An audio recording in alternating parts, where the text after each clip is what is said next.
arranged the books on the shelf neatly.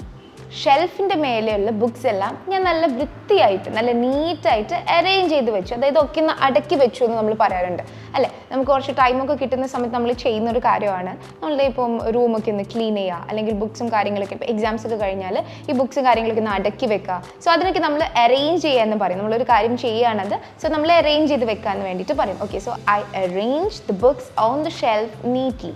Okay, now the next one is I swept the floor. I swept the floor എന്ന് പറഞ്ഞാൽ എന്താണ്? ഞാൻ floor എന്ത് ചെയ്തു? അടിച്ചു വാരി എന്നാണ്. സ്വീപ്പ് ചെയ്യുക എന്നാണ് നമ്മൾ ഈ അടിച്ചു വാരുന്നതിന് പറയാം. ഓക്കെ, സോ ഞാൻ ഫ്ലോർ മൊത്തം അടിച്ചു വാരി എന്നാണെങ്കിൽ I swept the floor എന്നാണ് പറയാം. Okay, I swept the floor. Okay, now the next one is I dusted the fan. What is it? I dusted the fans. അപ്പം ഫാൻസ് ഒക്കെ ഞാൻ ഡസ്റ്റ് ചെയ്തു എന്ന് പറഞ്ഞാൽ എന്താണ്? ആ പൊടികളൊക്കെ പോക്കി എന്നാണ്. ഓക്കെ, ആ പൊടികളൊക്കെ ഞാനൊന്ന് ഒഴിവാക്കി നല്ല ക്ലീൻ ആക്കി വെച്ചു ഫാൻ എന്നാണ്. സോ അതിനാണ് നമ്മൾ ഐ ഡസ്റ്റഡ് ദ ഫാൻസ് എന്ന് പറയുന്നത്. What is it? I dusted the fans. Okay, now the next one is I mopped the floor. നമ്മൾ അടിച്ചു വാരി കഴിഞ്ഞാൽ ചെയ്യുന്നൊരു കാര്യമാണ് എന്ത് ചെയ്ത് മോപ്പ് യൂസ് ചെയ്തിട്ട് എന്ത് ചെയ്യുന്നത്? ഒന്ന് ക്ലീൻ ചെയ്ത് തുടയ്ക്കുക എന്നൊക്കെ നമ്മൾ പറയും അല്ലേ. സോ ഇങ്ങനെ മോപ്പ് യൂസ് ചെയ്ത് ക്ലീൻ ചെയ്യുന്നത്. സോ അതിന് നമ്മൾ പറയും I mopped the floor. What is it? I mopped the floor. The next one is I washed the dishes. Okay, I washed the dishes. ഇവിടെ ഐ വാഷ്ഡ് ദ ഡിഷസ് എന്ന് പറയുന്ന സമയത്ത് എന്താണ്?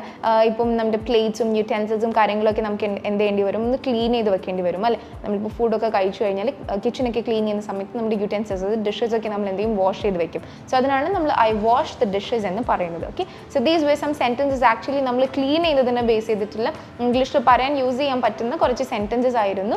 സോ ഇങ്ങനത്തെ സെൻറ്റൻസസ് ഒക്കെ നിങ്ങൾക്ക് ഇഷ്ടമാണെങ്കിൽ, പഠിക്കാൻ ഇഷ്ടമാണെങ്കിൽ ഒബ്വിയസ്ലി നമ്മുടെ ഇംഗ്ലീഷ് കഫേൻ്റെ പുതിയ ബാച്ചൊക്കെ സ്റ്റാർട്ട് ചെയ്യുന്നുണ്ട്. സോ കോഴ്സ് ഡീറ്റെയിൽസിനെ കുറിച്ച് കൂടുതൽ അറിയാനായി താഴെ കൊടുത്തിരിക്കുന്ന ഡിസ്ക്രിപ്ഷനിൽ ലിങ്കിൽ ക്ലിക്ക് ചെയ്ത് മെസ്സേജ് ചെയ്യുക. Thank you everyone.